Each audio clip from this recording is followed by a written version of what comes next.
just came from a meeting. I have some extra pizza left over. Yum. Okay, let's Perfect. do it. I'm watching a soccer game. Great. Got some pizza to go perfectly with my Oh, you got crackers. some Cheez-Its? So, Okay, good. Oh I'm man. bust out with my chips too. You gotta have a snack when you're watching sports. That's right. That's right. So what are you watching? I'm watching the soccer game. It's the one that was actually on last night, but I wasn't able to stay up and watch it. It's a close game. I hope they do well. Oh, I hope so too.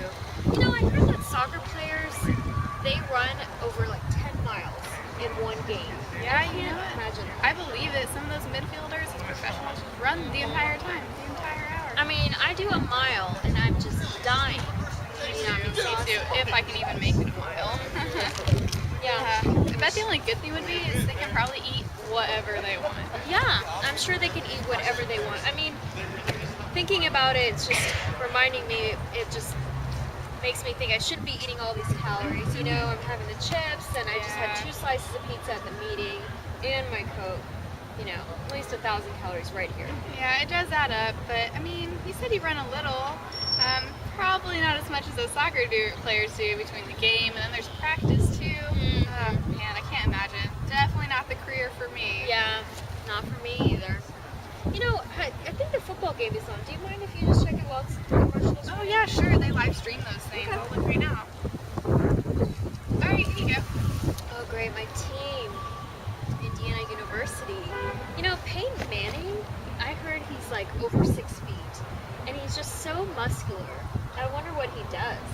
I don't know. I mean, they don't run as much as those soccer players, but they do have really big muscles. They've got to be exercising in some other way to build all that muscle up. Yeah. It'd be really interesting to find out, you know, how much they do really get to eat, how they do build those muscles, how much they practice in general. Yeah. You know, I have no idea what they would do to prepare for their big game. Maybe what we can do is ask, you know, UT has a great athletic department. We can just ask someone from there and see what they tell us. It's a great idea. I mean, we're on campus right now. I'm sure we can go hunt down an athlete somewhere. Yeah, Right. definitely. Let's Yeah, do it. let's go. Okay. Okay, well, I'm here with our student athlete, and if you want to introduce yourself. My name is Maston Wallace. I'm 22 years old. I go to school here at the University of Texas, and I pole vault for the track team. Pole vault. What is pole vault? Pole vaulting is a sport.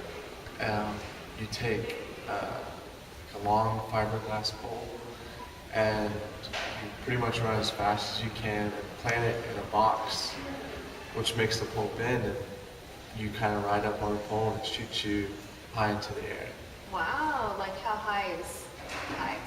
Well, my personal best is 18 feet 2 inches. Wow. So that must be a pretty long pole that you use. Yeah, it's like 16 feet, 15, 16 feet, depending on how the winds are and stuff. Very interesting. Okay. So how do you practice for pole vaulting? Well, there's a lot of practice that goes into it. I do a lot of weight room sessions, lifting weights. I do a lot of gymnastics. I do a lot of sprints. And then we also do like muscular endurance training. So we'll get out, like the most we run is about 50 meters when we pole vault. But in training we'll push it to, you know, we're doing 500 meter sprints with low recovery, trying to fatigue our muscles and stuff like that. Okay. So how many hours is the practice that you do that you're talking about?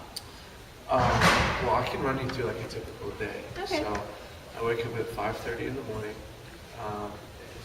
come up to the campus, get ready for weights. We have weights starting at 6:30, and I'll usually lift weights till about 8:30, 8:45, and then have some recovery time where I go to class and come here and work in the fit lab.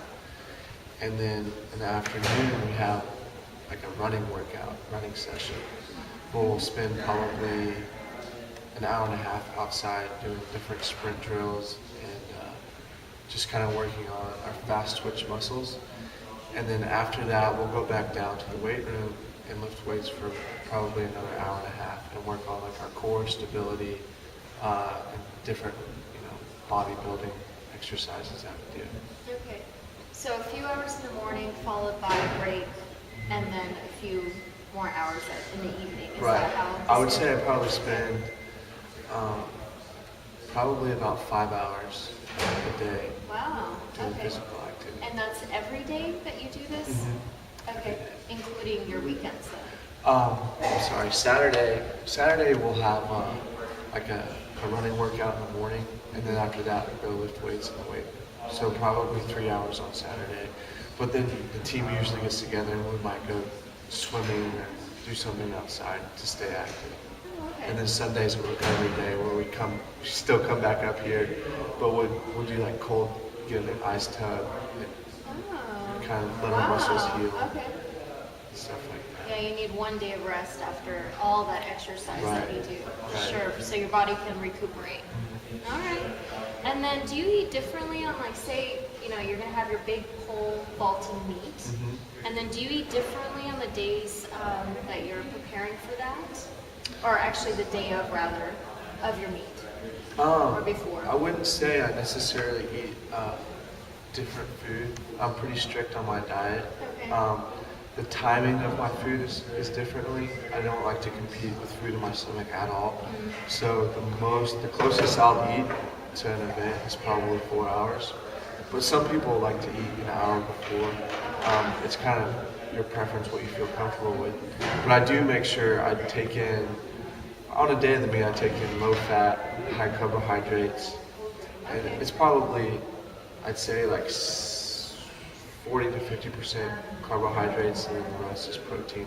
And then maybe a little bit of fat that I just can't cut out. Oh, I see. Okay, but if you could limit your fat, would you totally eliminate your fat, or do you need that little bit? No, I still need Okay. a little bit But for mostly a healthy function.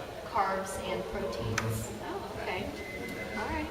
And then how about off season when you're not doing pole vaulting? Yeah, off season my diet changes. Okay.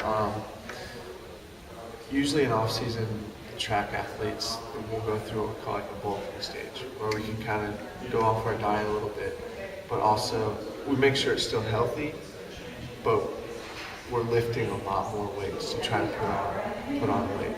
So we're not necessarily trying to cut body fat. We're trying to bulk up, and then when the season rolls around, it's when we cut down our body weight. So yeah, I eat a lot more. I would say I probably take in 40% carbs, 25% protein, and then the rest of it will come from fats. Okay. And that's usually through summer and fall. Which is your off season time. And then what advice do you have for someone trying to become an athlete? My advice would be to definitely nutrition. Nutrition is probably 70%, in my opinion, 70% of what you're going to get out of your performances. And then the other 30 is definitely your training. I would say hold nothing back when you train. Don't be afraid to go out there and push yourself to, fatigue. It's going to hurt, but it's going to pay off in the long run. So lots of practice. Lots and lots of practice, yes. In combination with a healthy diet. Correct. Okay. Okay, well thank you so much for the interview. No problem. Thank you guys.